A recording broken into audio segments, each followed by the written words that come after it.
آج بہت سارے لوگ قوالی سنتے دھوم سے. قوالی, ہم نے کسی سے پوچھا کہ یار قوالی کیوں سنتے ہو, اعلیٰ حضرت نے منع کیا ہے, تو جواب دیتے ہم اس لیے سنتے کیونکہ غریب نواز سنتے تھے. بہت آسان سا جواب ہے, غریب نواز سنتے تھے اس لیے ہم قوالی سنتے. اب یہاں میں آپ کو بتاؤں, محبوب الہی خواجہ نظام الدین اولیاء رحمۃ اللہ علیہ سلسلہ چشت کے بہت بڑے بزرگ ہیں. نام سنا ہے آپ نے ان کا؟ پائے کے بزرگ ہیں, بہت بڑے بزرگ ہیں. آپ خود فرماتے ہیں اگر یہ کوئی کہے کہ سلسلہ چشتیہ کے بزرگ مزامیر کے ساتھ یعنی میوزیکل انسٹرومنٹس کے ساتھ قوالی سنتے تھے تو فرماتے یہ سلسلہ چشتیہ کے بزرگوں پر بہت بڑا الزام ہے. یعنی ہاں وہ محفل سما سجاتے تھے لیکن اس میں ڈھول نہیں تھا, طبلہ نہیں تھا, تالی نہیں تھی, شہنائی نہیں تھی, ہارمونیم نہیں تھی, وہاں مرد عورت کا مقابلہ نہیں تھا. ارے اس دور کا جو قوال ہوتا تھا جانتے اس کی قوالی کیسے ہوتی تھی؟ اس قوالی میں یا تو اللہ کی حمد ہوتی تھی یا تو اللہ کے محبوب کی نعت ہوا کرتی تھی. اس دور کا قوال تالیاں نہیں بجاتا تھا, اس دور کا قوال ڈھول اور طبلے کی تھاپ پر قوالی نہیں سناتا تھا. جیسے آج نعت شریف پڑھی جاتی اسی طرح سے. ہاں فرق اتنا ہے کہ قوالی میں بار بار گرا لگاتے ایک شعر کو بار بار بار بار بار بار. اور کیوں؟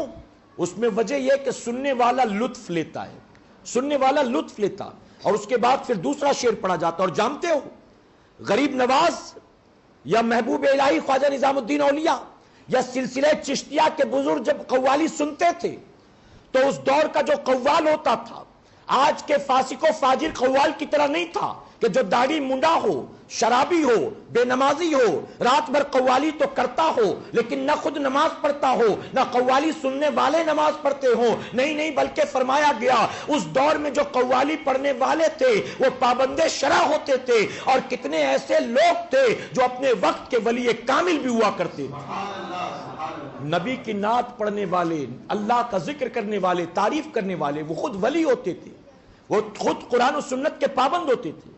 تو کوئی سنتا ہے قوالی ڈھول طبلے کی تھاپ پر, شہنائی ہارمونیم کی آواز پر, اور کہتا ہے ہم تو اس لیے سنتے غریب نواز سنتے.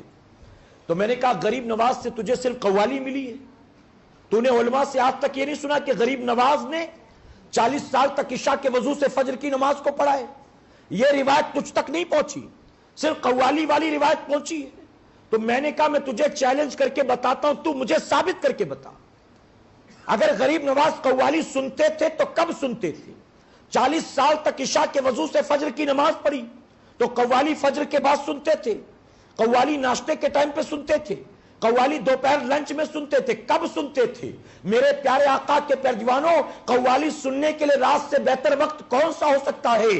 آج بھی قوالی کی محفلیں رات ہی کو ہوتی ہیں, دن کے اجالے میں کہاں ہوتی ہے؟ تو قوالی غریب نواز نے رات میں نہیں سنا بلکہ پوری رات اللہ کے سجدے کیے. تجھے قوالی مل گئی جو نفس کو اچھی لگتی ہے, اللہ کے سجدے تجھے نہیں ملے جو کہ اللہ کو اچھے لگتے ہیں. کاش کتنا اچھا ہوتا تو قوالی کا نام جوڑ کر غریب نواز سے صرف نفس پرستی نہ کرتا بلکہ نماز کی نماز کو دیکھتا اور نسبتیں جوڑ کر غریب نواز سے اپنی پوری زندگی نماز کی پابندی کرتا.